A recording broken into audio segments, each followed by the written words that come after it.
everyone, and welcome to the P1 Broadcasting Channel. You've got Murph, you've got Jacob Collins, and we are live from East St. Louis.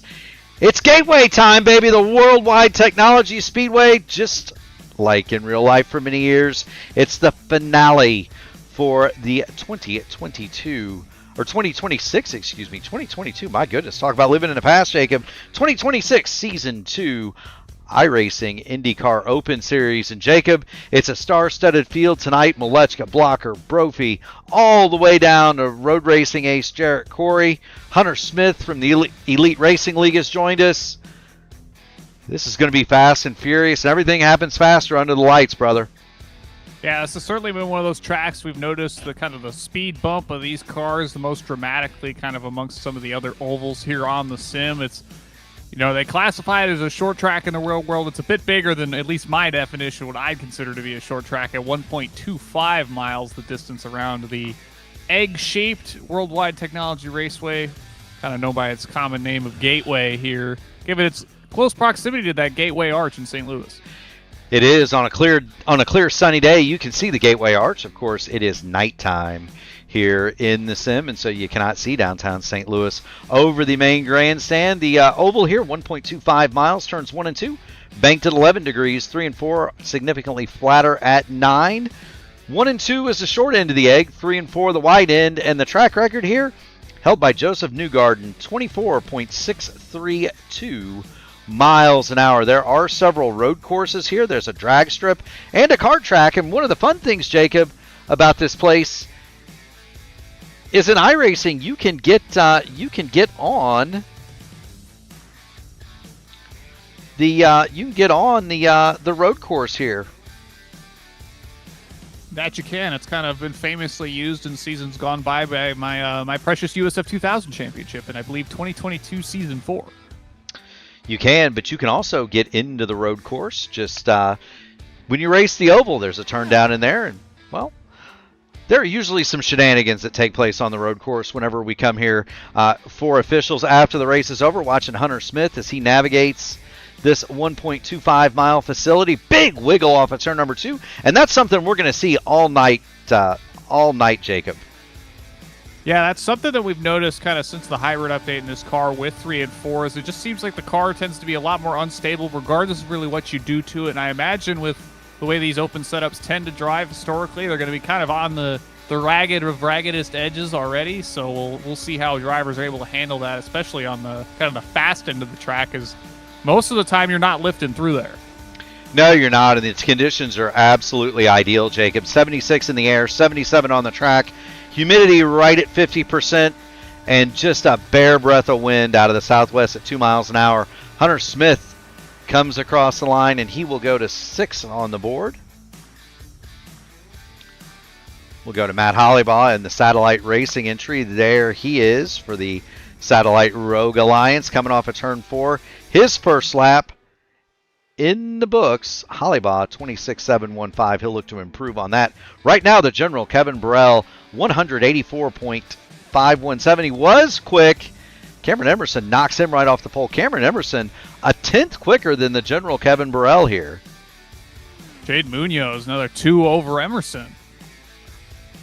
Yes, he is. Matt Hollybaugh down the front straightaway to complete his qualifying lap, and he will jump to 8th quick. We've got other qualifiers out. There's Ty Keela, Rogue Racing entry on the side of that car, and he's got that. He's got an interesting paint scheme. At night, the normal green turns to gray. Jacob, I actually think he's been running a monochrome car for the last good little while here. He kind of was at least stricken a little bit by the green car curse, as I know Gary likes to talk about a good bit himself. So I think Ty's been rocking the monochrome car for a while and has been sticking with it. It looks pretty slick under the lights here, though. Here comes Ty across the line. 22 seconds left in the session, and Ty Keela will move himself to 10th quick. Tyler Villamere is not going to take time. Do want to thank everybody for tuning it in the chat. Shane Coker says iRacing needs to make the go-kart track raceable. You know, believe it or not, we were having that discussion in the chat before we went live. Also got Vault 9. Can't wait for Gateway, but also Monaco this week. I can't wait either. To be completely fair, this is a great weekend for motor racing, and it's all going to start right here with the iRacing Indy Open Series live on P1 as we look down the backstretch.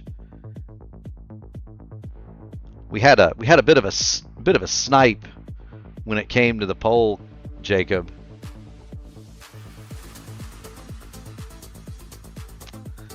Everybody's being really cagey about loading into the session. So on the pole, Jaden Munoz, 187.079 miles an hour. Robert Malechka the third.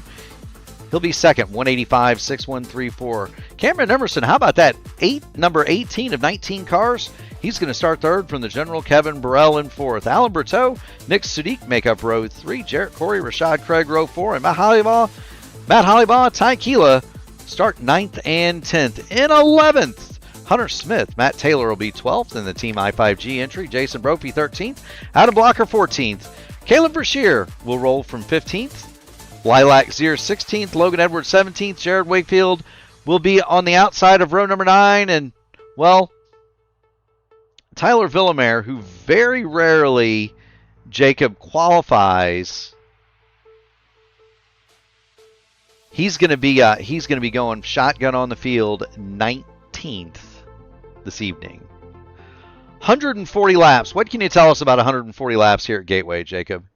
Well, it's going to feel a lot longer than you think it is. You know, you were clicking off a little under 25 seconds a lap here. That'll probably be about what we'll see in race pace as well.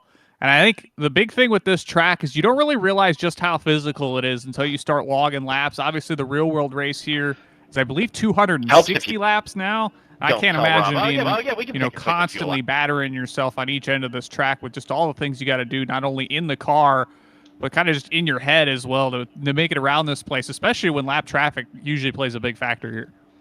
It does. Appreciate the fourth wall break there. Jacob, I still had my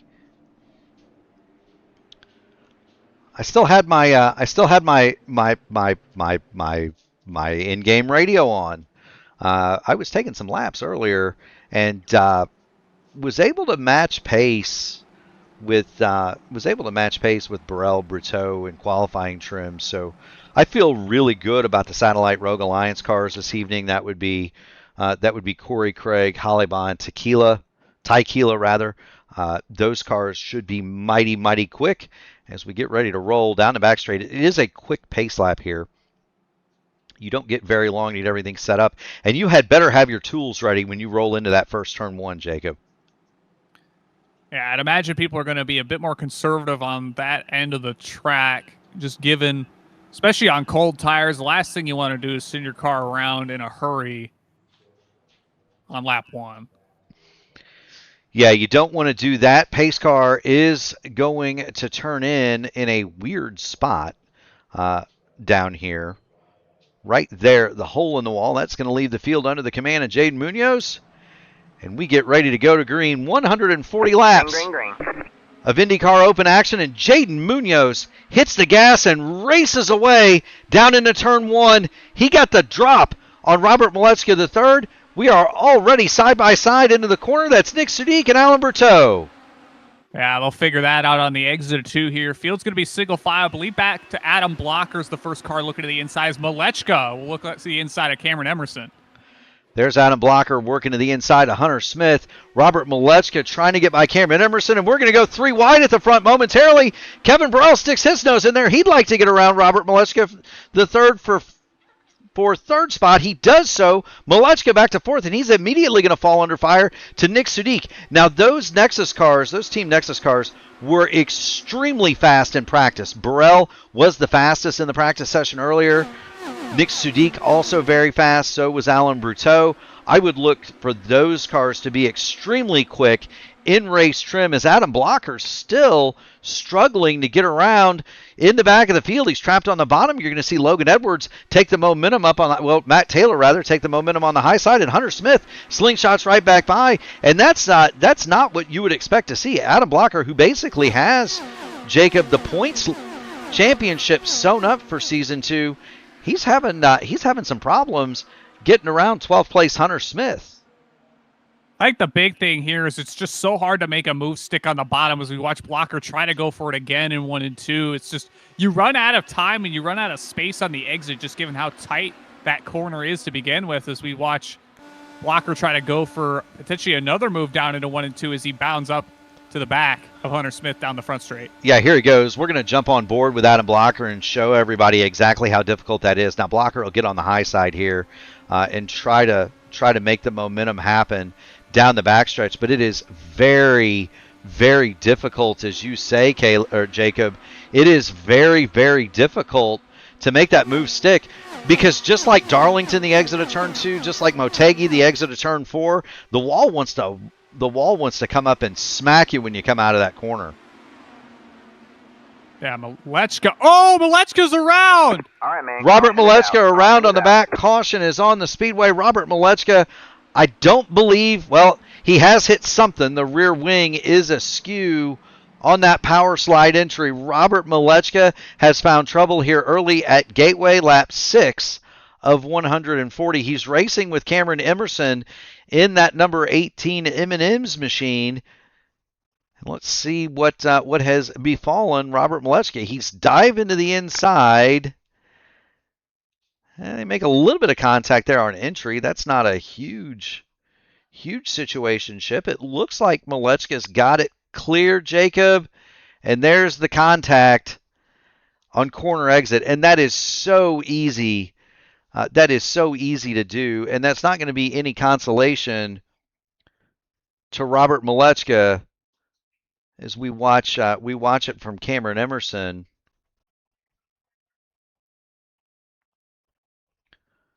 It's not going to be any consolation for Robert Malechka, but that is so easy to do off that corner, Jacob. Well, it's such a tight window to make that pass stick, right? As Rob gets up off the corner, he makes the move clear stick, but it's just you've got so much momentum built up on the high side. It's really, really hard to do any sort of checking up by the time you get to that exit of the corner, and there's just nowhere for anybody to really make any second guesses or second moves there as Malechka come down the pit lane alongside a slew of other cars. It's pretty much everybody's going to hit the pit lane here. Yeah, everybody from Cameron Emerson on back is going to make a pit stop. Jade Munoz, Kevin Burrell, Nick Sadiq, Alan Berteau, Jarrett Corey, Matt Hollybaugh, and Tyler Villamere are going to stay out. The pit window here is 47 laps is what you need to make it under 2 stops. And really, Jacob, a pit stop here isn't in the window, but it helps you in terms of being able to stay out a little bit longer because this track, you see Rashad Craig win the race off of pit road. He'll be followed by Matt Taylor and Ty Keela. Pit lane here is treacherous in the best of times. Yeah, it's a tight pit lane. The pit exit is honestly, I think, the most difficult part about this track. Obviously, under green, the pit entry is a rather difficult one as well. But with as tight as that first set of corners is, and how tight the access road has to be as a result, that's a very tricky one to get off of. It's not uncommon to see drivers kind of get on the throttle after the pit exit cone and go for a spin down the backstretch.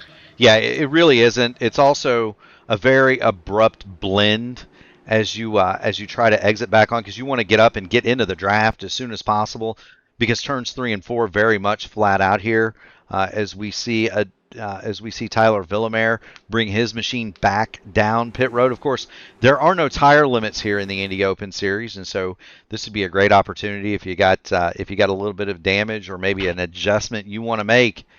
Go ahead and make it right here, Jacob. It's essentially free if you're Villamere and you're already at the back anyway. Robert Malechka III also coming back down the pit lane. He's got a rear wing back on that car. He was in his pit box for 50 seconds.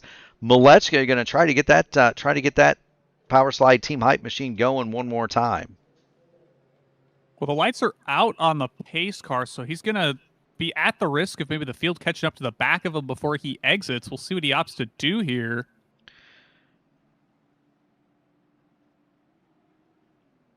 He just came in to top up the fuel, Jacob. 4 seconds in the box. Maybe there was just a couple of seconds of damage that didn't get repaired. But Malechka back out onto the racing surface. and he's going to need to get going because there's Jaden Munoz, your leader, and Munoz is getting ready to hit the loud pedal and get going one more time. 9 laps of 140 in the books here at Gateway. Do want to thank everybody for joining in. If you haven't already done it, make sure you hit the like button on the video, ring the bell, subscribe to the channel so that you can get in on all of the iRacing fun. And Kevin Burrell, the general, sees Jaden Munoz fade off into the distance.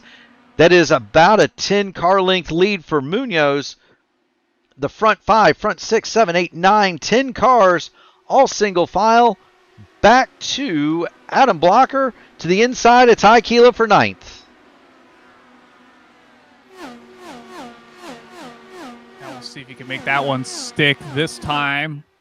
Looks like he's gotten ahead. We'll see if he can chase down Rashad Craig ahead, heading off into 1 and 2 here. Keela's going to look to the inside, though. Not going to make anything happen there. Just can't. Big amount of momentum for Blocker, though. Yeah, just can't quite get enough momentum on the bottom, and that's going to cost Ty Keela a spot to Jason Brophy as Adam Blocker will go to the inside of Rashad Craig. Move Adam Blocker up to the 8th spot as he continues to make moves here early on at Gateway. 12 laps down. Jump on board Adam Blocker real fast. There he is. The power slide car not fast in qualifying, but it looks hooked up in race trim, Jacob.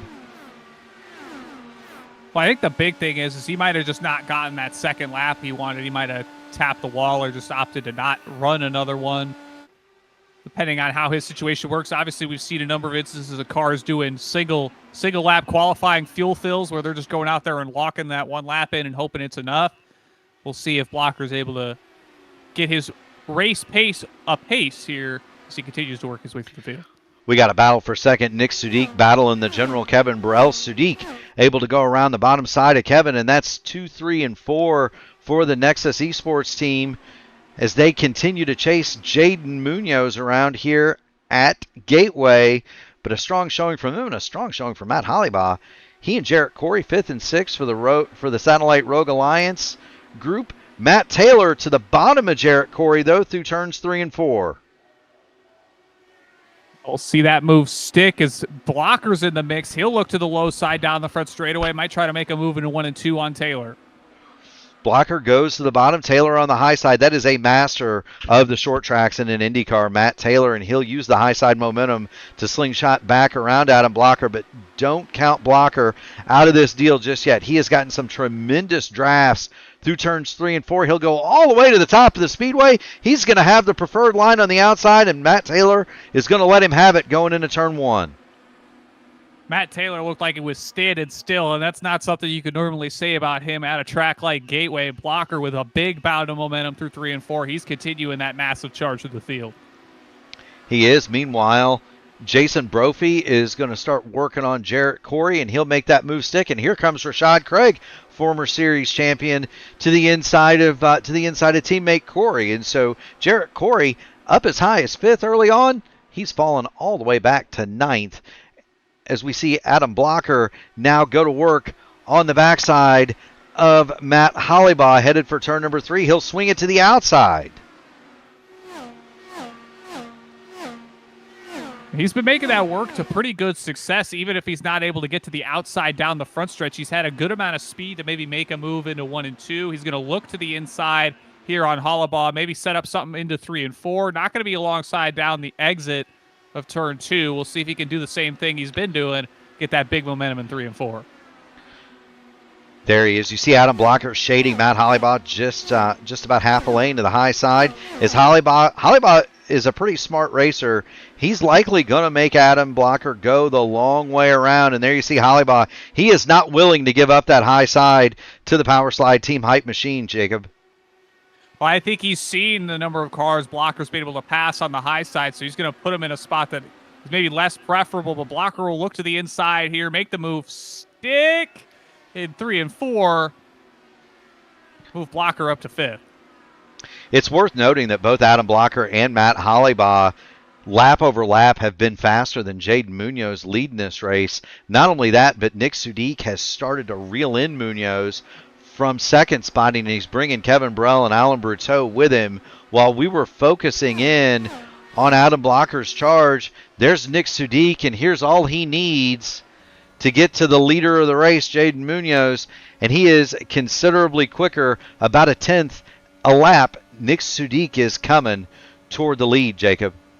Yeah, just over a half a second between those two cars at the front. He gained about 5 thousandths that last time by, so it might be starting to get to the point where Sudik is getting a bit more of that dirty air effect off that number 5 machine of Jaden Munoz. We'll see if he's able to continue reeling him in here over the next couple laps.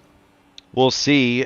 That last time through, Jaden Munoz 24,999, Nick Sudik 24,920. And what happens here, Jacob, is you're exactly right. The dirty air does play havoc with you going through turns 1 and 2, but the draft is so powerful going down the back through turns 3 and 4 and up to 1 and 2 that it's actually, I think, a situation where it helps you more than it hurts you, as Sudik continues to chase down Jaden Munoz. He's now within 0.3 of a second. This is as close as he's been, Jacob. Yeah, he's continuing that slow reel in. We'll check it this time around as they hit the stripe. It's going to be just over 0.3 of a second. Sudik's been closing about 0.75 of a tenth every lap. We'll see if that continues over the next couple here. We might get ourselves a battle for the lead here in due time. We will. I think it's not if, it's a question of when. Nick Sudik, another 72 thousandths gained that time. He is pulling in on Jaden Munoz. He didn't quite have the 3 and 4 there that he's had in past laps, but these cars are coming. And, you know, if you're Adam Blocker, how impressive is that? He stopped for tires. He stopped for fuel. So did Jason Brophy. They're 8 laps better on gas than the cars ahead of them. And again, with how this pit lane is here at Gateway, if you're going to see a caution flag, it's likely going to be under a green flag pit cycle. So that may turn out to be the move of the race for Adam Blocker. And he's the thing for Blocker, though, he's 1.8 seconds back. He's made it through Alan Bruteau now, so he's in the 4th spot. He's starting to split up those Nexus Esports cars.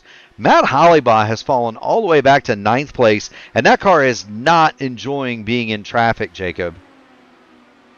Well, I think the big thing here is a lot of the lanes are being occupied ahead of him now, as he's got Ty Keela and Matt Taylor going side by side ahead, and that's where it gets really tricky around here, is where you've got both the lanes ahead of you kind of occupied by cars. You kind of have to negotiate at least being in somebody's dirty air, and that makes it all the more difficult if you've maybe got your car set up for clean air running to negotiate that. It might. Ty Keela doing a bit of the dragon going down the backstretch. Matt Taylor will get in front of him. Hollybaugh gets a face full of dirty air. That allows Jarrett Corey to go past. And he's going to fall under fire from Hunter Smith as we watch the race for 7th between Matt Taylor and Ty Keela. Been side by side, kind of swapping it back and forth on each end of the raceway here. Taylor's going to get the momentum as Ty has a bit of a struggle on the exit of 2. He's going to tuck back in line behind Taylor into 3 and 4, move up to the high side, try to bound the momentum back up. We'll see if he's able to make a run back into 1 and 2. There he is. Matt Taylor has made the move. Ty Keela is going to drop it down to the inside going into turn number 1. Can he make it stick? And I think he will. Jacob, going to have to be careful, though, when you come off so you don't run in the back of him like we saw with Cameron Emerson and Robert Malechka. Speaking of Malechka, he is in the 17th spot. He has slowly started to creep back forward, but he is a couple of tenths of a second off the leader, and I wonder if there's not some damage to that diffuser that just cannot be repaired on the number 1 machine. I'd suspect there's probably something lingering on that machine for Malechka. I would be very surprised if this is maybe just dirty air struggle. There's got to be something potentially broken on the back of that machine. Yes, indeed. Matt Taylor going to go back by Ty Keela. Meanwhile, Hunter Smith has gone through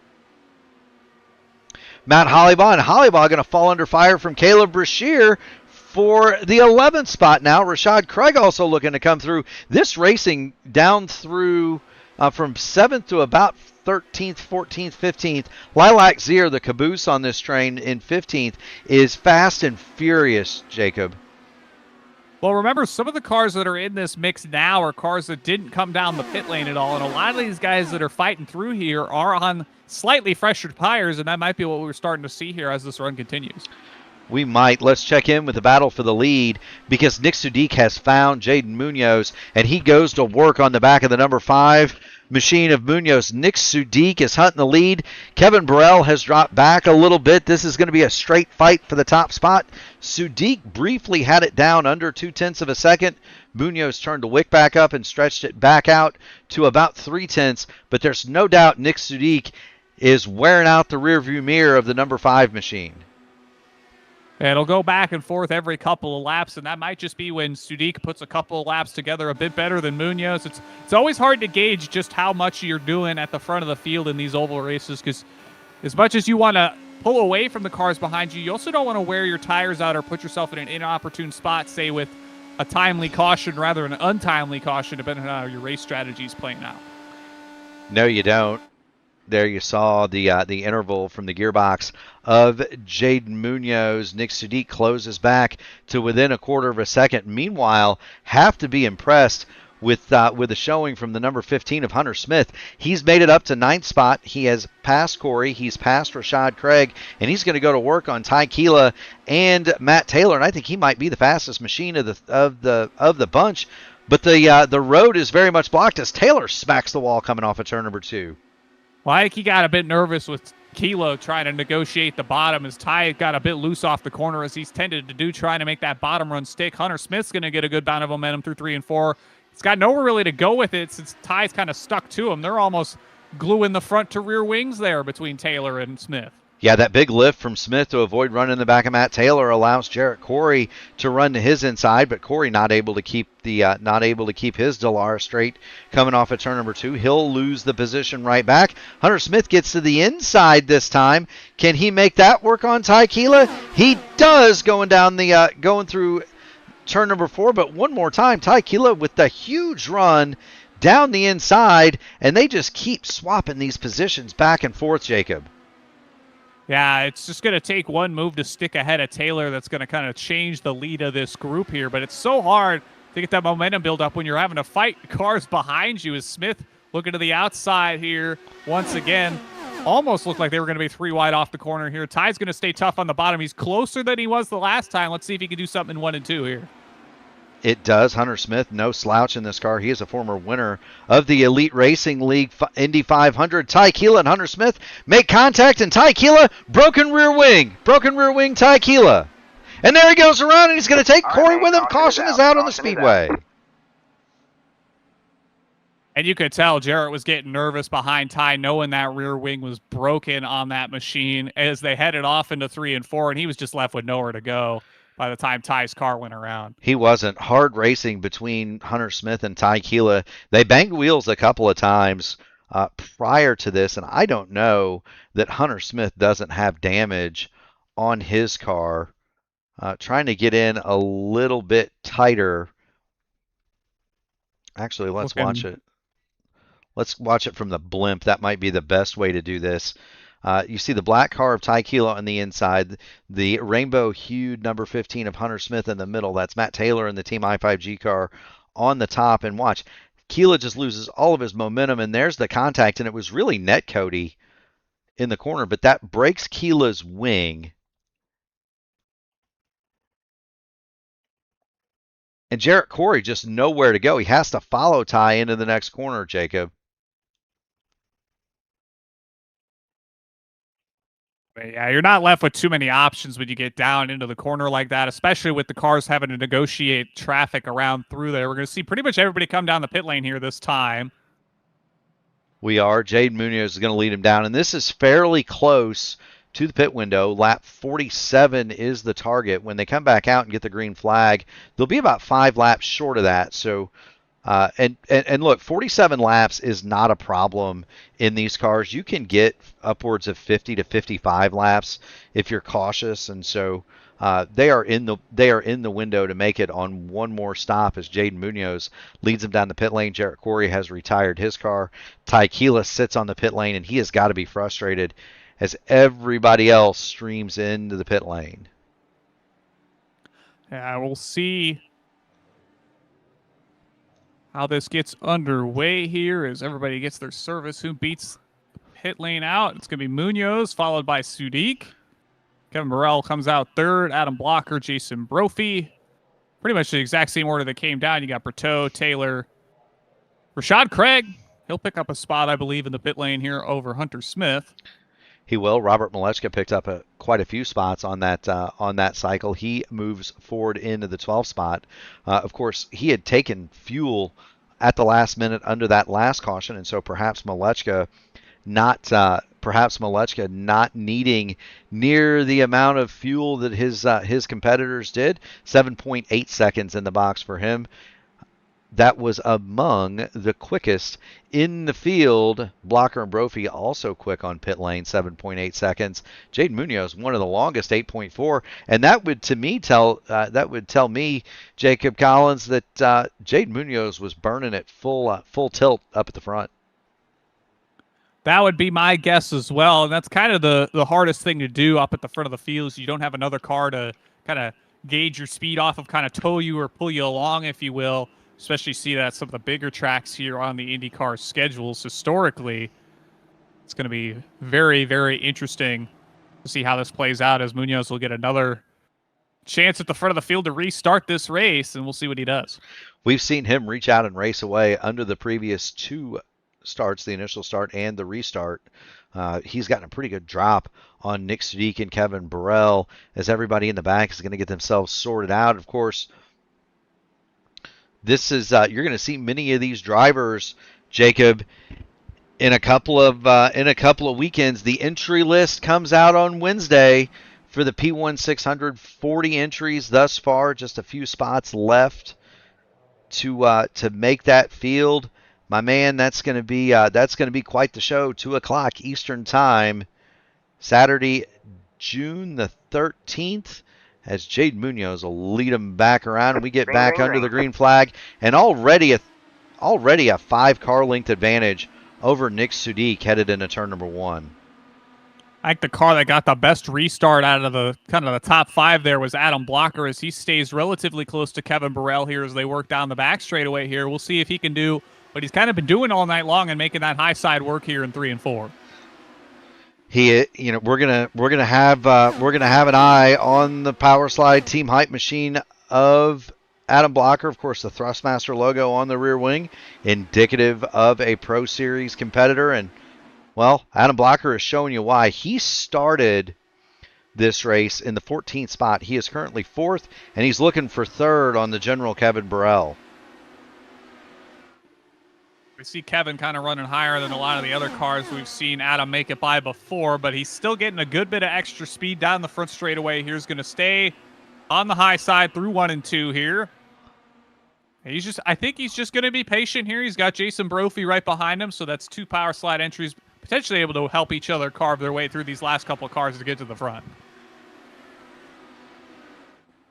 That is the problem he faces, though. The further you climb forward, the harder it gets. Blocker all over the rear wing of Kevin Burrell going through turns 1 and 2. And Burrell himself, a former pro, very, very adept in these cars.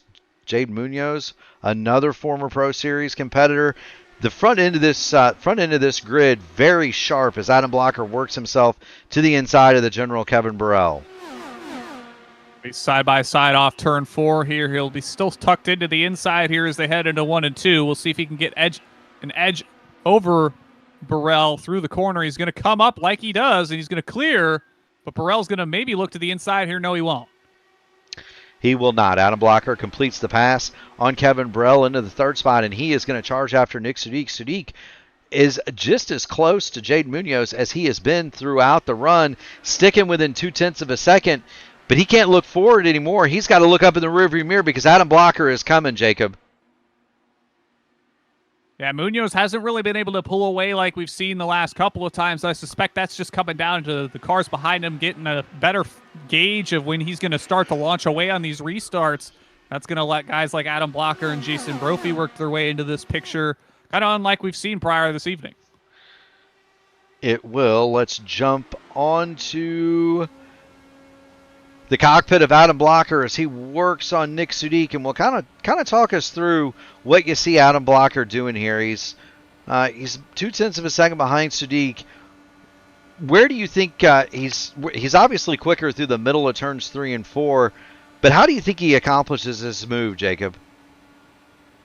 Well, I think the big thing for Adam is he's been really good at sticking his car about a half lane or even a full lane to either side of the car ahead, kind of chasing that clean air, and he's been fortunate to be able to work the lowest of low sides in 1 and 2, or sorry, 3 and 4 rather, and then kind of peak out to the high side in 3 and 4. So he'll kind of do the same thing here with Sudik heading off of 4, and you can see how he just gets that run heading down the front straightaway in the toe. You're going to see Sudik pull away just a little bit here, but that's so Blocker could kind of gauge a big run on the high side here in 1 and 2 to try to set up a pass in maybe a couple laps time. Yeah, he's a full lane higher than Nick Sudik going into turns 1 and 2. He cuts it to the bottom, gets the car straightened off, and hammers the gas, and that gives him a ton of momentum to carry down the back straight and in through turns 3 and 4. But Sudik is not going away quietly here, Jacob. Sudik maintains that second spot, and all this is doing is letting Jade Munoz very quietly drive away into the distance. Yeah, that gap started to build up rather significantly once Blocker kind of got to the back of the rear wing of Nick Sudik ahead. It's about 4/10 now between Sudik and Munoz, but I suspect if Adam Blocker can get on through, that will start to reel back on in. It's just a matter of if he can make that move. Sudik runs the bottom. Blocker, same thing. High entry, low exit, big run coming off the corner for Adam Blocker. This is the best fight on the track, except for this one. Hunter Smith looking all over the back of former series champion Rashad Craig. Can Hunter Smith make the move, Jacob? He's going to look to the inside, cut back in line here. They're following Matt Taylor, so that's going to help Craig down the stretch here. So heading to 1 and 2. Craig will run high. Smith will run even higher as Taylor hits the bottom in 1 and 2. Lilac Zier's in this picture as well. Don't count her out of potentially be able to sneak in here and steal a couple spots. Big time run for Lilac Zier into the top 10 in the Taylor Mills Racing Machine. Hunter Smith, of course, out of the Little Eagle stable. Usually you'll find them on Thursday nights in the Elite Racing League on the Elite Racing Network. And Rashad Craig looking kind of racy. He's all over the back of Matt Taylor. That's a fairly close fight here for the final couple spots inside the top 10, 7th to 10th here. Taylor, Craig, Smith, and Zier. It's about another second and a half back to Jared Wakefield in that Grange Hall number 19 machine. He leads Emerson and Malechka alongside Caleb Rashear and Logan Edwards. He does. That battle for second, third, and fourth continues to tighten. The general, Kevin Burrell, has pulled right back up under the rear wing of Adam Blocker. Blocker not going away in his quest to pass Nick Sudik for second, and sneaking into that picture in fifth is Jason Brophy. He's now latched onto the back of Kevin Burrell.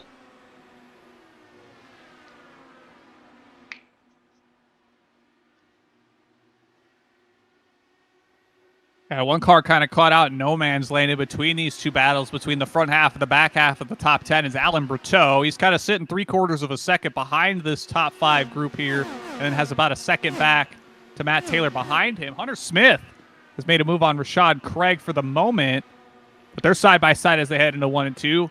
Close battling throughout the field. It'll likely come down to the final couple laps here to decide every spot tonight, Mark. You know, there's a pretty good possibility of that, Jacob. Hunter Smith got into that spot that we've seen so many do. He got to the bottom. He got even with Rashad Craig, but he couldn't make the move stick coming off of turn number 2, and he has to give way. Hunter Smith will remain 9th. Rashad Craig 8th. He's got 7th place Matt Taylor in front of him. And Lilac Zier holding on to the final spot in the top 10. And then it's at 1.7 seconds back to this fight between Jared Wakefield, Cameron Emerson. You see Robert Malechka lurking there. Malechka, of course, spun earlier in this race. There's Rob. He's got Caleb Brashear behind him in 14th. Those cars uncharacteristically slower than you would expect, both Malechka and Brashear. And then, of course, you've got Tyler Villamere. There he is. He started up front. Villamere's fallen all the way back to 15th. He started last, rather. He's climbed to 15th. I was thinking of Cameron Emerson. Matt Hollybaugh has fallen all the way to 16th here. I think maybe Hollybaugh, Malechka, and Brashear might be on a super fuel save, Jacob, because Hollybaugh has proven he can run much quicker than this, but he's not doing so. Then you've got Logan Edwards behind him. Edwards, the final car, running in 17th, and they are about they're nearing half a lap down to leader Jaden Munoz. The best battle on the track continues to be this one: Sudik, Blocker, Burrell, and Brophy. It's a lot of B's, and they are second, third, and fourth, and they have started to reel Jaden Munoz back in. Well, you say a pack of bees, it might be the center of the hornet's nest with how much they've been kind of stalking each other, trying to make a move stick between them here. As Alan Berteau started to slowly work his way back into that fight, as he's only about a half second back of Jason Brophy now. Yeah, that could have been a benefit of having a little bit of clean air. Matt Taylor has started to catch this crew, too, from that 7th spot, and he's dragging Rashad Craig, Hunter Smith, and Lilac Zier with him. We could have the top 10 all in a big conga line here before too much longer. As I looked up, I saw Hunter Smith work to the outside of Rashad Craig. Hunter Smith is going to make that move. He'll go to the 8th spot. And he'll stay up high in 1 and 2 here, get a decent run on the exit of that corner, and start to try to hunt down Matt Taylor ahead here. Hunter Smith had seen that movie play out a number of occasions this evening, and he elected to stay high through turns 1 and 2 and deny Rashad Craig the opportunity to come back on that high side. He might not have the same amount of luck with Matt Taylor, though. Taylor is not going to give up that high side. You might need a crowbar and a stick of dynamite to get him away from that high lane going through turns 1 and 2, Jacob. Yeah, Taylor's been pretty much committed to as high as he dares on either end of the track, quite honestly, as we see him kind of run a lane up in 3 and 4 here. Hunter Smith's going to get a big run down the front straightaway here. He's going to have to go low with it, though, if he's going to try to make a move on Taylor here. He does not, and it might be wise just to tuck in line, because Taylor and Smith are rapidly catching Alan Berteau in front of them, and Berteau is catching Brophy in front of him. That is about to be a 5-way fight for second, and they, in turn, Nick Sudik has nearly caught Jaden Munoz as we get about halfway through this fuel run. Remember, you'll want to make it to about lap 94 would be the target, so you still got 27 laps to go. They're exactly halfway through that, and Jacob, you might start thinking about saving some fuel if you're these drivers in this pack.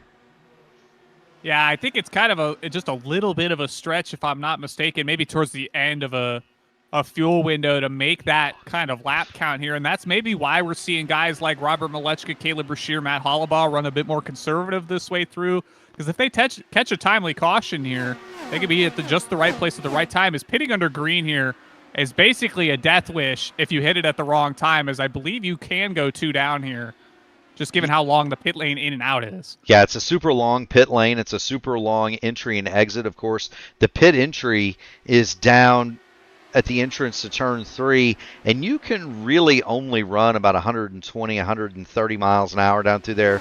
The pit lane, 45 miles an hour. It's very, very slow. See Adam Blocker working over Nick Sudik for second. Sudik is pulled within 0.2 of a second of Jaden Munoz for the race lead. But then it's not so much getting on a pit lane. Jacob, you kind of alluded to it earlier in the program. Getting off a pit lane is actually more trying than getting into it. Yeah, we kind of mentioned getting on the throttle on the exit there. It's not uncommon to see a car go around there. And that's going to be quite the thing to watch if we get some green flag stops, is if maybe people forget to take their weight jacker or maybe put it in too early coming off the pit lane. They can go around in a hurry, and it's very, very difficult to catch these cars on cold tires coming out of the pit lane like that. You can. Let's jump on board Adam Blocker as he works on the back of Nick Sudik. I'm kind of interested to see if he's lifting and coasting into turn number 1 at all, because he does not look all that anxious to go by Nick Sudik now. And there was a pretty big coast phase there, Jacob, out of Adam Blocker. Yeah, you got to expect he's kind of in the perfect spot, because he's got Kevin behind him and then Nick ahead of him, kind of boxing him in just that little bit, and he can kind of roll into the corner just that little bit. You see him kind of fall away from Sudik on the entry and then close back in on the exit, so he's likely getting a bit of extra fuel economy by doing that. He most certainly is. That's Adam Blocker running along in the third spot. We mentioned Robert Malechka. Let's jump on his roll bar and see what he's doing behind Cameron Emerson. Malechka 13th now. Decent pace out of that car. He's really only about a 10th off the leader. We'll see if he's coasting at all going into turn one. Not nearly as much, Jacob. Like some of that too might be he's running far lower down in the corner than I think we've seen a number of guys do in 1 and 2, and that might be how he's making up for not lifting quite as early, as he's just rolling a bit slower on the lower end of the track there. It may be. How about Caleb Brashear? What's he doing in that Team I5G entry? Here's Brashear. Is he coasting into turn one? Little bit of a bigger lift, but not all that much, Caleb. Or Jacob, I'm sorry. You got Caleb out on the track, Mark. He can't be in two places at once. He did suggest that I call this race from the track. They were trying to get me to enter it. The car plenty fast, but not all the desire to get out and mix it up with these guys. At least not tonight.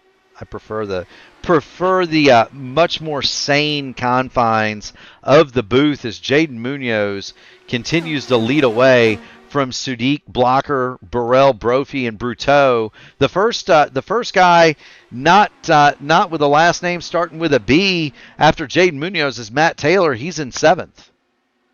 Well, Nick Sadiq's in 2nd. Does he count? He does. P through 3 through 6, all with the B names. Alan Bruteau looked to the inside of Jason Brophy, so he has now caught this lead group. Lap 77 of 140 in the books, working lap 78.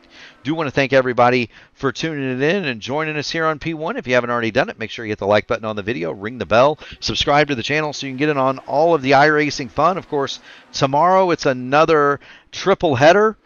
Tonight, Jacob Collins will bring you the Indy Next Series from Brands Hatch. That'll be at 10 o'clock tomorrow night. It all starts at 8:15 with the INDYCAR Oval Series, and that's going to be from Fontana. That is going to be a fun one, Jacob. You cannot miss INDYCARs at the old Auto Club Speedway. Tune that in, 8:15 Eastern Standard Time. Of course, we'll have the Indy Next Series Oval Series finale at 9:30, and Area 51 After Dark, 9:30 as well. Their series finale, 500 kilometers at the Indianapolis Motor Speedway, all coming right at you within the next 26 hours here on the P1 Broadcasting Channel. Certainly got to get another rectangle race in, even if the month is flipped over to June, don't we, Mark? We do. That's one of the reasons why the P1 600 takes place at Michigan and not at Indianapolis. We kind of figured we wanted to do a big race to celebrate the community, to celebrate the channel. Of course, the channel born June 14th, 2024, and so we're going to celebrate our second birthday with a big race. But we figured that everybody, Gary and I figured that everybody had been in Indianapolis so long and done so many laps at Indy that we probably would be better served going somewhere else. And so Michigan it is, 600 kilometers, 186 laps. Money for the pole, money for the halfway challenge. It's going to be a good time. Money for the hard charger. Jacob, did you enter that one? Do we have a? Oh, do we have a? No. Oh, come on. Come on. There's still a couple of spots of it. I need to see Jacob Collins in the P1 600. Don't talk to me. Talk to my attorney.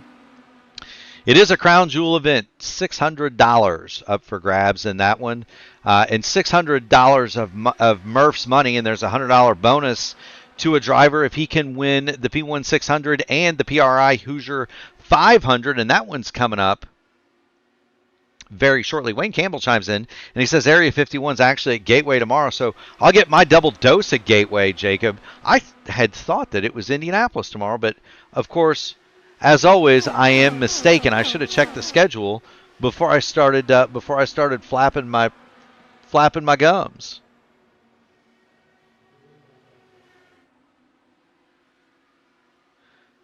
And there it is. The finale is Gateway. Mr. Wayne Campbell is exactly right, and that will be their final event of their 2026 season 1, the 20th year for Area 51, the oldest continuously run IndyCar series in iRacing. And this battle for second just does not disappoint. Matt Hollybaugh is going a lap down here, Jacob, and he has already been to pit lane. That'll put him 2 laps down as he gets out of the way of this lead train. Jaden Munoz still leads it from Sudik, Blocker, Burrell, Brophy, and Bruteau. But Matt Taylor has now caught the back of this crew, and he's brought Hunter Smith with him, and Rashad Craig has decided it's time to go. Well, I thought he did. He had pulled up and passed both Matt Taylor and Hunter Smith, but now Rashad Craig coming to the pit lane, and so is Matt Taylor. So the sharp end of the field is starting to blink. That'll move Hunter Smith to 7th.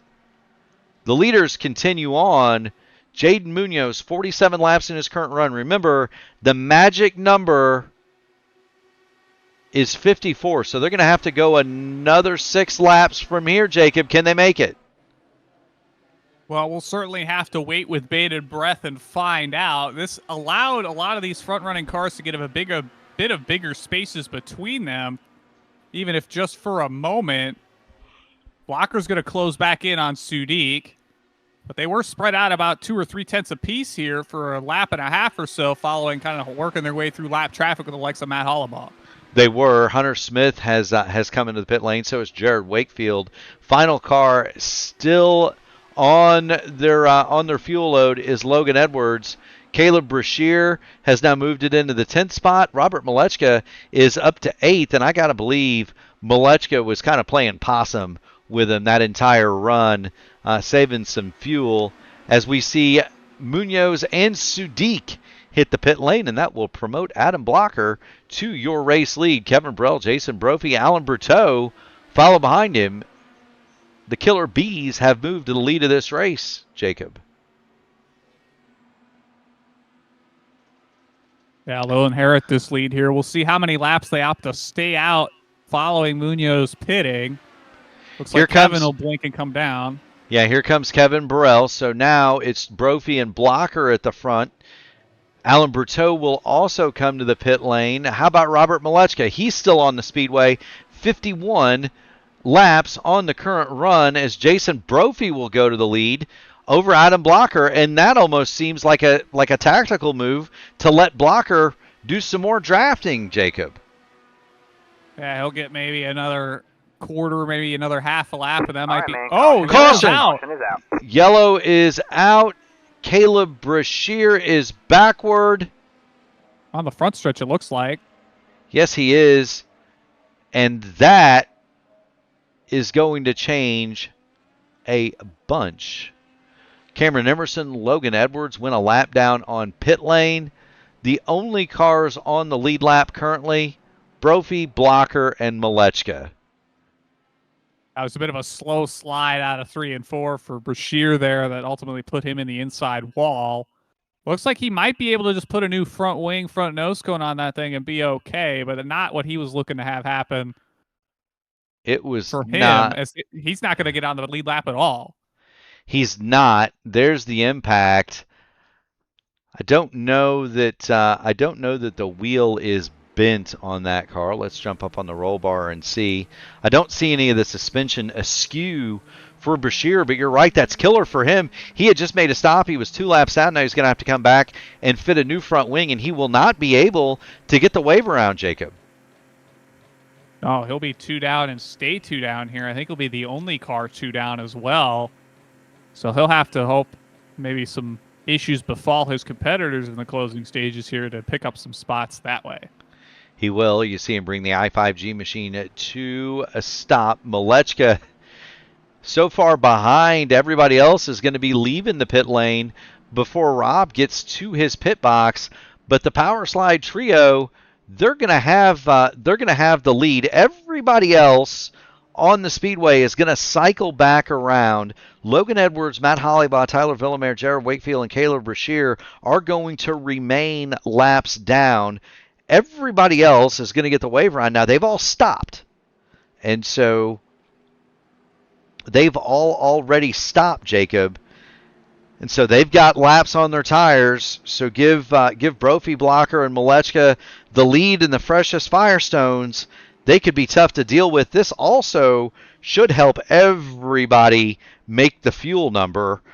We know the Power Slide cars are good because they stopped at 94 under the yellow, but everybody else who may have had to have saved, this caution gives them a chance to not have to worry about that, not nearly as much. Yeah, we'll see if Malechka turns up the wick here. As you know, we've seen him kind of be running conservative the whole way through. It'll be interesting to see if that was down to just running conservative, or if there was actually potentially something a bit off with the rear end of the car, like we were maybe thinking had happened there. The driver, the one machine, but he's going to be at the front of the field here where he tends to be. We'll see what he can do. We will see. Jason Brophy is going to be your leader from Adam Blocker and Robert Malechka. Kevin Burrell, Alan Berteau, 4th and 5th. Jade Munoz went from the lead of this race back to 6th. Then Nick Sudik, Lilac Zier, Hunter Smith with a fine run up to 9th. Matt Taylor is the remainder of the top 10. Everybody takes the wave around, and you'll see the entire field come back and catch with authority here. The remainder of the field. Here's Jade Munoz. He's coming off a turn or two. And these guys are driving hard, Jacob. They need to catch the rear of this field. Well, the last thing you want to do is miss the restart here, as the pace car is going to get to the low side of the track in 3 and 4 here, put the field in control of Jason Brophy. We'll see what Jason does here on the restart. Here he comes off of turn number 4. Adam Blocker, Robert Malechka in tow, and there they go away one more time. Here at Gateway, we've got 55 laps to decide it, Jacob. Brophy, Blocker, and Malechka have the lead.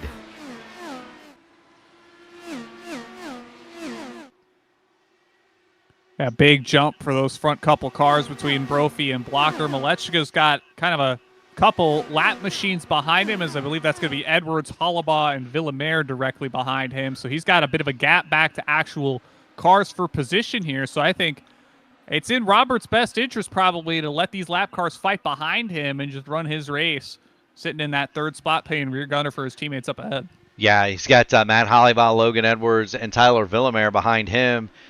And that also means that he's got a 1.7 second advantage over Kevin Burrell, and that's what Robert Malechka III needs, because he may very well have a wounded race car at the front of this field. He's about a 1/10 of a second off of teammates Brophy and Blocker here at the front. So he very much likes the 4-lap cars because they're joined by Jared Wakefield. He very much likes having that cushion between himself and Kevin Burrell.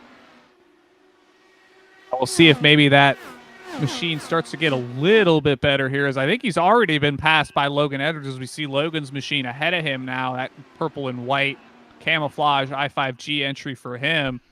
Hollibaugh's trying to look for a way through himself. He's going to look to the inside down the back, do nothing with it, and continue to stay in line here as they head through 3 and 4. Well, and that's kind of the thing, if you're Matt Hollibaugh, if you're Logan Edwards, if you're Matt Hollibaugh, if you're Logan Edwards, you're behind Rob, and you don't want to. The last thing you want to do is get in a situation where you make contact with a guy running for a podium when you're a lap down. And so they're going to try to get through. They're going to try to get through cleanly, but they are not going to take any chances with Robert Malechka III.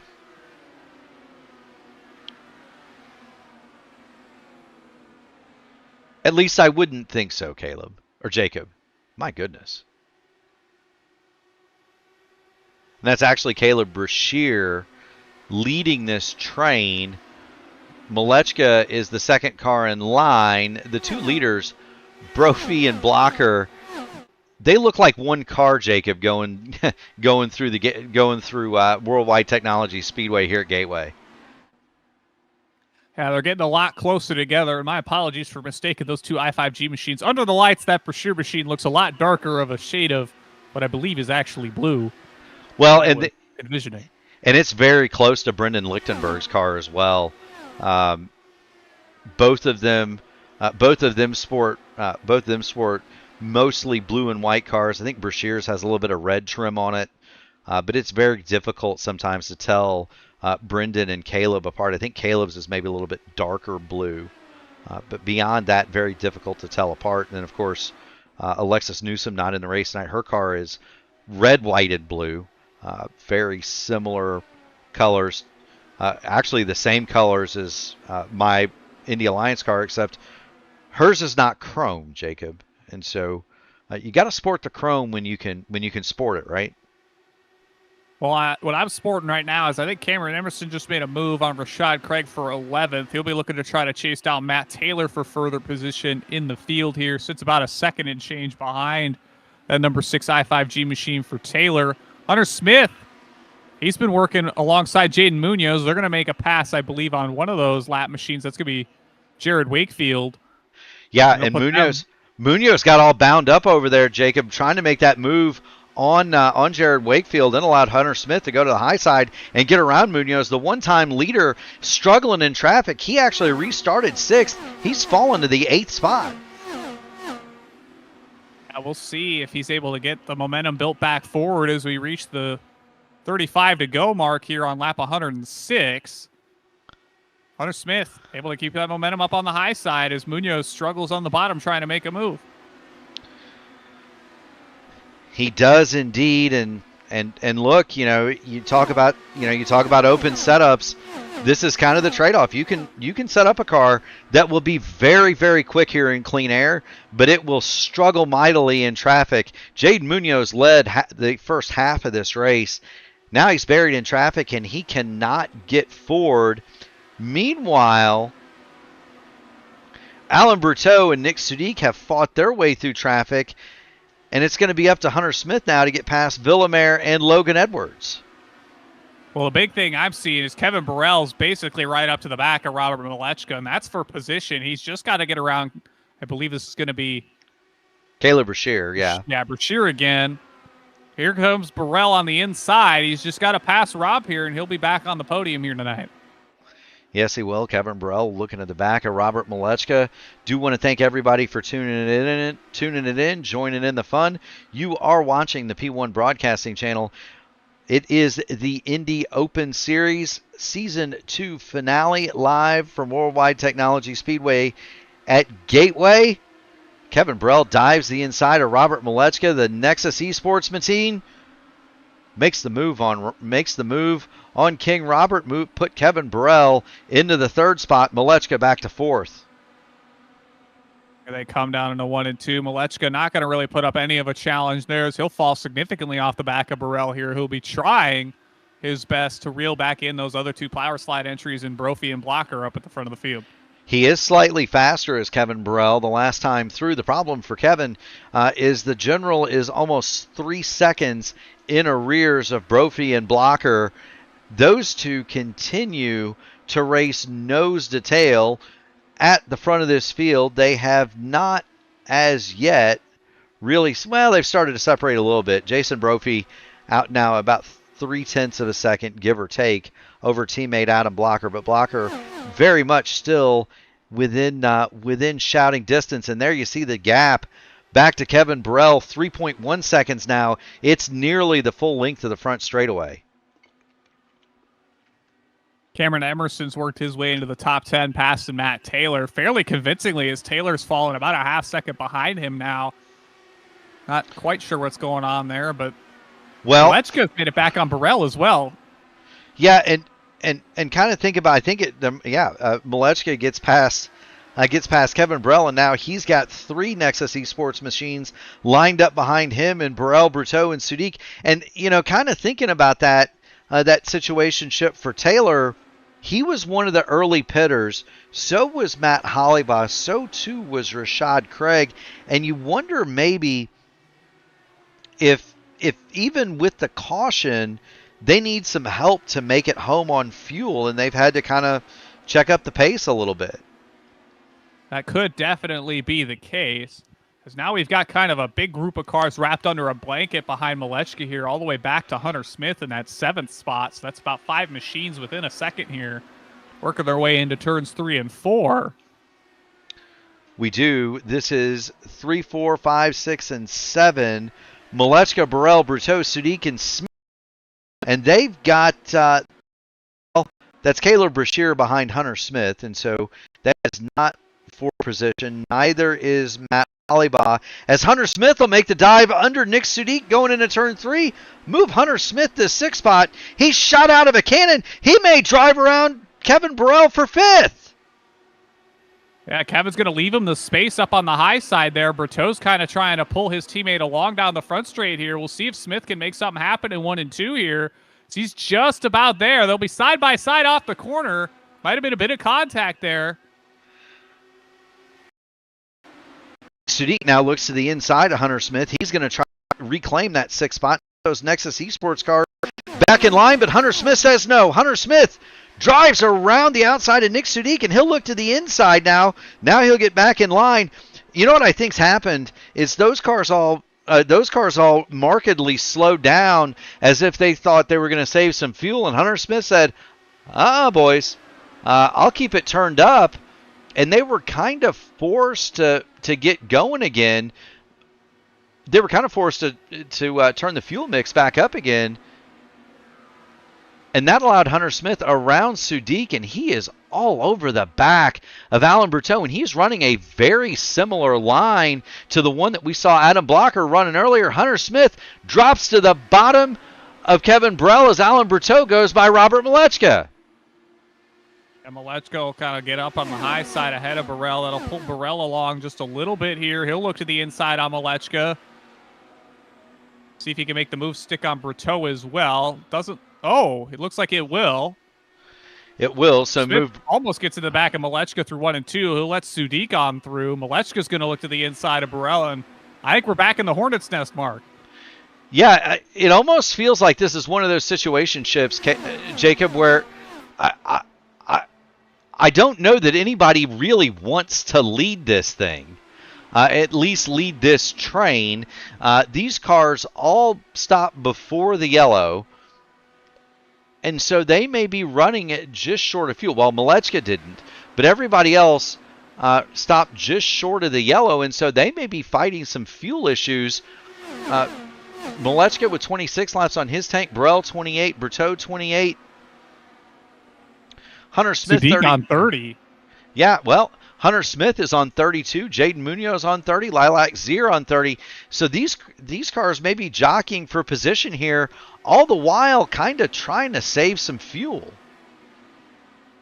Yeah, that's always the toughest situation to be in, too, right? Especially at a track like Gateway, where there's not really a whole lot of opportunity to be saving gas. You know, you don't get the luxury of big giant corners like you do, say, at an Auto Club or a Michigan, where you've got that long window to get pulled along through the corner, through the straights. There's not really a ton to this track, comparatively speaking, so you don't really have a ton of time to just roll out of the throttle and let the car do its thing. You do not. Hunter Smith had briefly pulled alongside Alan Berteau for the 6th spot. He does not complete that pass, and he nearly got overhauled by the number 5 of Jaden Munoz. But this is, you're right, Jacob, this has turned into the Hornet's Nest as Malechka will drop back below Kevin Burrell for the 4th spot. Well, Jaden Munoz is caught back to this group as well as he looks to the inside of Hunter Smith down through 3 and 4 there. We'll have Burrell looking back to the inside of Malechka heading into 1 and 2 here. Ooh, that got very close. I think Malechka's going to let him on up now.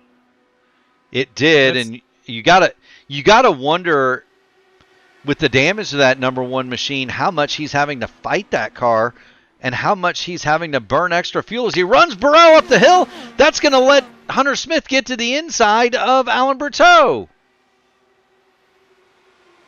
Here comes Smith. 3 wide into 1. Smith underneath Berteau. He doesn't quite make it stick. This is tremendous action here. 16 laps to go. Make it 15 at the line. We're watching the battle from 3rd back to about 8th because this is spectacular. Adam Blocker has now passed Jason Brophy for the lead, and they have started to he has started to pull away. Big move up the inside for Munoz. That all comes to naught. He actually drew even with Alan Berteau, and that's how much you lose if you make that move on the inside. He went from 6th entering turn 2 all the way back to 8th in one fell swoop. He's got another run to the inside of Hunter Smith, but Smith will hold the outside line, and Munoz just can't drive by him, Jacob. And here comes, I believe this is going to be Berteau to the inside of Malechka here for the 5th spot as they head down the back straightaway. Nothing's going to come of that just yet. Berteau will fade out of that into 3 and 4 here. Here comes Munoz on the inside of Hunter Smith. He'll clear there down the front straightaway. Smith will try to look to the inside, but I don't think that's going to come to anything this time around as they head off into 1 and 2. Big wad of cars committed to the bottom. Munoz the last of them. Whew. Meanwhile, Jason Brophy has gone back by Adam Blocker, so the games are being played for the lead. Kevin Burrell in 3rd is 7 seconds behind, but this is where the action is, Jacob. I don't want to cut away from this for a moment because it is spectacular. Jaden Munoz to the bottom on Robert Malechka, and if they didn't touch, my goodness, they got awful close. And you want to talk about a dark horse working their way into the picture. Lilac Zier, after kind of being towards the tail end of this lead lap group, kind of got by those lap cars latest of anybody. She's right in the thick of it here when it counts with coming to 11 to go here. Well, and Lilac Zier is a couple of laps better on fuel than Jaden Munoz, Hunter Smith, and Alan Berteau, 1 lap to be exact.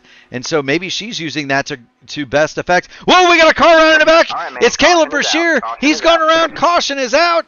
And he has brought Tyler Villamere with him.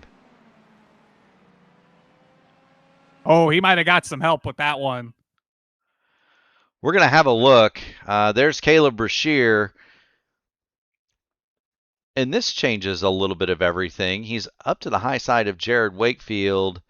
And there's your contact. Wakefield breaks the nose and nowhere for Villamere to go. He actually gets up on the side.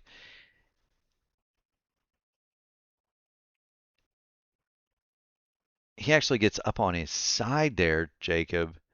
My goodness, what an impact. Villamere, Wakefield, and Villamere, Wakefield, and Brashear all with the meatball. And now the question becomes, who stays out, who gets tires? Well, looks like Smith's going to be the first one to come down. He'll be followed by Munoz and then Wakefield. I suspect Wakefield might just have to replace the front wing on that machine. Just saw the incident from the inside of Tyler Villamere. Let's get back. Let's get back to it. The front 7, front 8 have stayed out. Hunter Smith is going to be the first car in 9th. Jaden Munoz in 10th. Cameron Emerson 11th. Rashad Craig in 12th. You're right. Jared Wakefield did come down pit road. He actually has the meatball, Jacob. Logan Edwards also in the pit lane. He is 1 lap down. He will get tires, but there's the race off of the pit lane, going to be won by Hunter Smith, and so he's going to be the first car on New Firehawks. They're going to get the restart, I would assume, with 7 laps to go. It is Jason Brophy, Adam Blocker, Kevin Burrell, your top 3. Do want to thank everybody for tuning it in. If you haven't already done it, make sure you hit the like button on the video, ring the bell, subscribe to the channel so that you can get in on all of the iRacing fun we've talked about tonight and tomorrow night here on P1.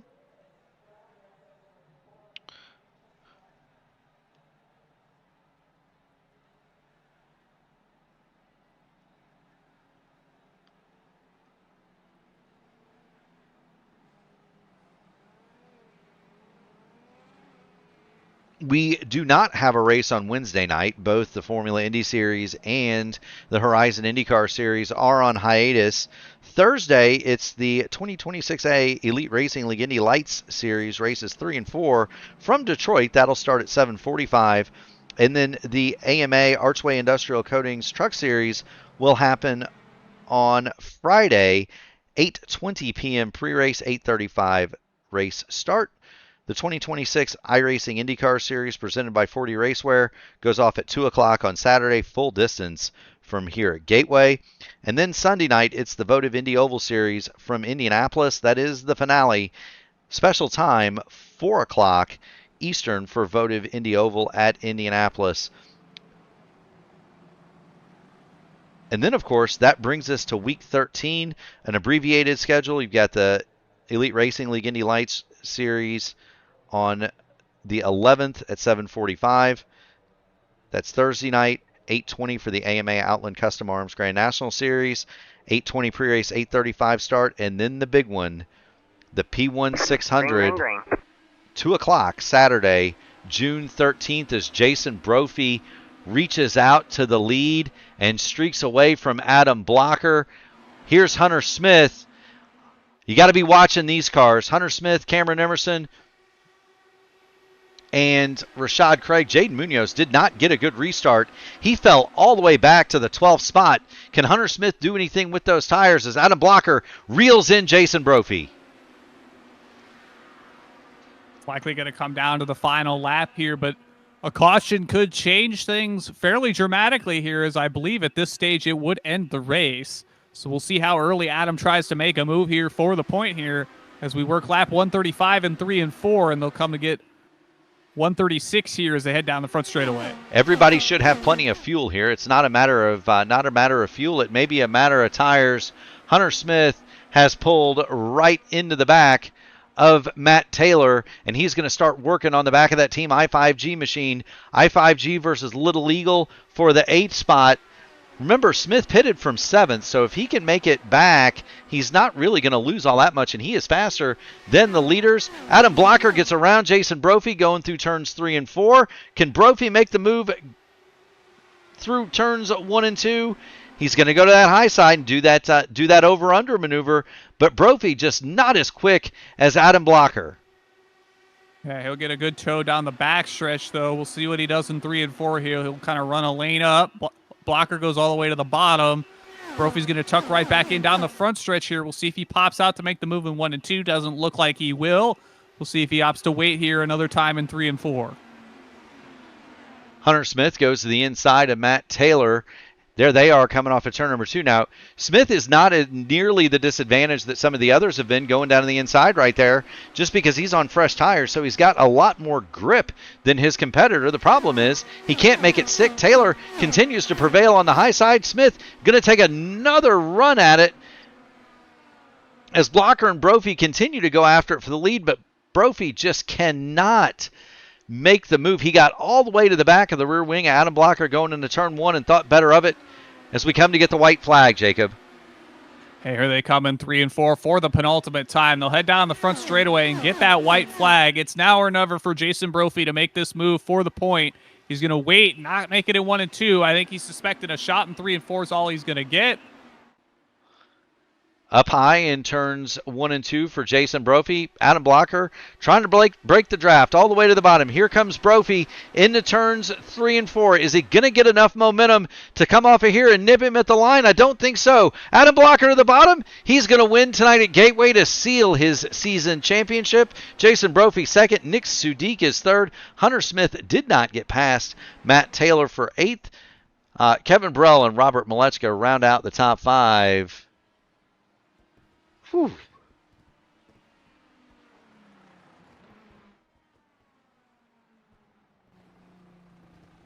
As the fireworks go off down the back straight here at Gateway. How about it for Lilac Zero, top 7? Yeah, how about that? That's a pretty awesome run, as well as you see Adam Blocker do the donuts. Race win, championship win. You don't get any better than that, Jacob. Not for tonight, you don't. Not for tonight, you don't. You do not. Adam Blocker is your winner from Jason Brophy and Nick Sudik. Kevin Burrell, the general, comes home 4th. Robert Malechka hangs on to what has to be a damaged car in 5th. Alan Berteau 6th. And give a call down to Lilac Zier in 7th. Matt Taylor 8th. Hunter Smith, the fresh tires came to naught. He finishes 9th. Jaden Munoz will come home 10th. In 11th, it's Cameron Emerson. Rashad Craig is 12th. Logan Edwards, 13th. Matt Hollybaugh, 14th. Tyler Villamere, Jared Wakefield, Caleb Brashear, Jarrett Corey, and Ty Keela all out of this one.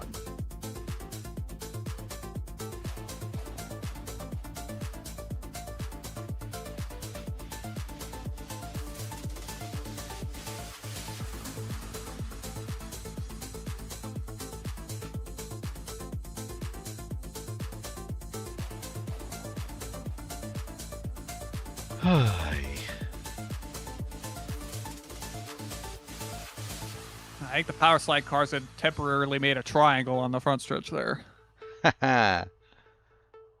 You love to see the fun, Jacob Collins. You love to see the fun. This is supposed to be fun, right? That's what I seem to recall. We're having fun. This is supposed to be fun. And nobody had, well, there's only a couple of guys that had more fun than Nick Sudik here as we await Nick into the broadcast booth. He finished third tonight, and we need to give Nick Sudik his due. And there he is, Nick. Oh, hello. Yeah, you got hi. You've got Murph. You've got Jacob Collins in the P1 broadcasting booth. We'll let you have your say before the power slide, guys.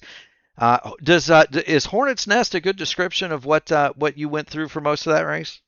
That was weird. It was a weird race, man. Like there's a lot of fuel saving. There was a lot of aggressive fuel saving. I got to shout out real quick. I got to shout out Jaden for before that caution, we all made the window together. That was going to be the fuel save window. And he was out front for 20 laps. That is a world-class driver right there, if anything. So, that was an incredible feat to be able to make it that far. I think we all kind of had a little bit of a mutually assured destruction going in with each other, where we were like, yeah, we probably should make a move on each other. Let's just ride it out so we can get to the end here. But then the caution came out, with one lap left in the pit cycle, and that kind of screwed everything up a little bit, and we saw the fuel save. So, but all in all, caution late kind of turned the tides. God, we had a rocket ship, dude. Our Q pace, we got a few tweaks that we're gonna have to do probably for IIS for the INDYCAR iRacing Series coming up on Saturday here on P1. But I think our performance is really good. I think us at Nexus and joining up with the crew there. I thought the Fiercely Forward days were done. I thank them for their time. But Nexus was able to come up and actually give us all an offer. Pretty much most of us stayed with them, and big shout out to them for a cooperative effort. I mean, this has been a total team effort from Alan and Kevin to Esteban. JT's on vacation, I think, but still supporting us. All of the crew as well too, even some of the behind the scenes people from other disciplines, kind of helping out, and we're all learning this oval thing together a bit more, and it's definitely helping me a lot, and the rest of the team. And it's definitely, if you couldn't see with how I was driving there the last couple of weeks, it's definitely made me feel a little rejuvenated and a little got a little bit of a fire under me when I finally can make appearances on these broadcasts every now and then. 100% a fine drive, Nick, from you tonight. You led home the Nexus crew. What say you, Jacob Collins? Well, yeah, we were kind of watching what we were coining as the Hornet's Nest all night long here tonight. Kind of the group of the Nexus cars. You had Robin there late. You had the likes of pretty much anybody that wasn't the two power slide machines leading this field coming to the end of it. And it looked like it was maybe just people passing back and forth. Was that a bit of a fuel economy game being played there, or was it just you couldn't get away from each other, so you decided to make moves while the haymaking was good? No, it was 100% until the end there. It was 100% a fuel safe chess match. Again, that's why I gave Jaden that shout out, because I mean that was a masterful gambit, if you will, on that first fuel safe stint we did. But we were all kind of working with each other. The communication from Alan and Kevin was outstanding, getting through that, because it got chaotic. Hunter had a lot of pace there towards late in the run. We kind of, all navigated that out pretty much all in one piece. And, once we were able to go full bore at the end there, just with the sprint, I just managed to save my stuff, save my tires, and, try to go for it. If, I'm not going to say I could pass because passing is really hard here, but I definitely could have hung with the power slide duo up front of Jason and Adam, and congratulations to them obviously on the podium and the win, respectively. But I haven't felt a short track car this good in a long time, and you were actually, it was good to actually be able to use my abilities, to it. I felt like to its full potential, and yeah, I felt in tune with the car finally after how many weeks has it been since the hybrid update? Many. It's been a while, yeah, since oh golly, the Hoosier 500 last year. So it's been 6 months.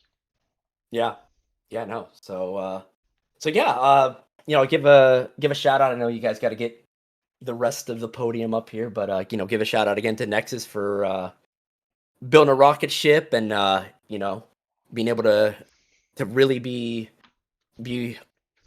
an up and coming force here in the IndyCar community on these weekly broadcasts. And our sponsors, Splash and Go Graphics. I know there's a couple sponsors. I will have these memorized, guys. I'm sorry.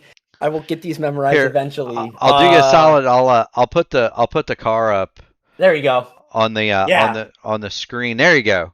Perfect. Yeah. There All you these go. wonderful people right here. Just read them off. Let's read them off. So what we need to do is we need to do the short track.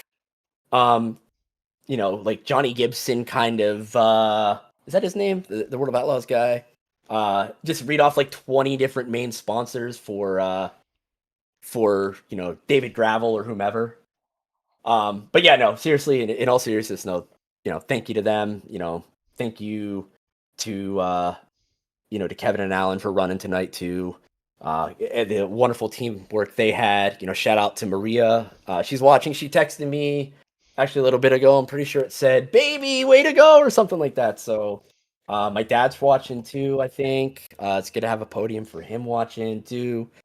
You guys for bringing the broadcast, P1 every week, all this wonderful content. And you the watchers, you the viewers, like and subscribe to this place. The IndyCar community is up and coming, and we're not slowing down. So shout outs to y'all, love y'all, peace. Thank you so much, Nick. Will we see in the 600 in a couple of weeks? Unfortunately, my work availability is not good for it. However, you won't be seeing me far from special events in the future. If there is an open wheel invitational for the Sim Gaming Expo coming up in Illinois in September, I plan on I think throw my hat in the ring there. I think there's a lot of us. I think there's a lot of us looking forward to that, and I'll definitely see you there, Nick. Keep going fast and having fun, buddy. Always. Absolutely. That's Nick Sudik, always a talker. And as we do here on P1, we will bring in the top two if they are teammates, and we'll bring them in together. We've got Adam Blocker and Jason Brophy to continue the discussion. Gentlemen, welcome to the P1 broadcasting booth. Adam, welcome to Victory Lane. Welcome to yet another Indy Open Championship. Heck of a drive for you two. How difficult was it to manage the fuel there? Yeah, it was actually really difficult. Clearly we did mainly if it had gone green. So that second to last long run that we had, Jason was in the best fuel spot. I was gonna have to pit one lap later when the caution caught all those guys a lap down. But clearly, we were managing it pretty well because we were a couple laps ahead of all those guys, so we were in a good spot. Obviously, it helped us because then we got to pit under the yellow. They still had to save. So for us on the last run, we didn't have to manage it much at all. It was just a light save. So. Well, it wasn't a save for me. I was prepared for a fuel save. I had a car that got through the air a lot better. So unfortunately, when it turned into a late race restart, I found out that it's not quite as good. But oh well. So yeah, I had a very easy time. Being fifth car in line, I saved. I was basically going to be full burn after the caution. I had a higher fuel burn number in my, or after the pit stop, because I could still go 3 more laps of green when that caution came out that kind of set up the last run. So I was going to be full burn with probably some to spare after the caution. And I figured that would have been my opportunity up front. Based on where Adam was, though, he'd have been pretty close to me on fuel. He'd been fine. So, Well, there you have it on fuel. What about you, Mr. Collins?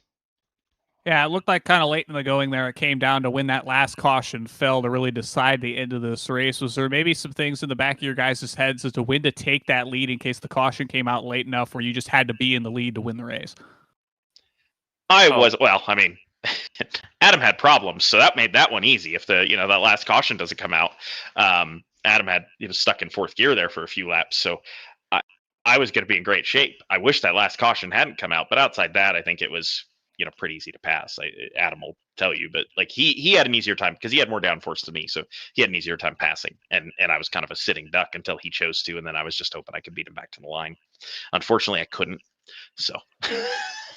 Yeah, we kind of split strategy on downforce, which really favored Jason if it had gone, like if the fuel save was the thing. But then it seemed like, especially like late in the run, like we were, it was easy for me to pretty easy for me to follow Jason close and probably pass him. Although if he had defended really hard, I'm not sure if I would have been able to. But I think he got around me in 3 and 4. Yeah, I was kind of surprised when I got in front of him and then the gap in 1 and 2. Like once we did the first 2 laps there, I'm like, oh, he's too far back. So, but yeah, I had a issue where none of the buttons on my wheel or anything were working about 3 laps before that yellow. So I was stuck in 4th gear and I was basically dead to rights. So.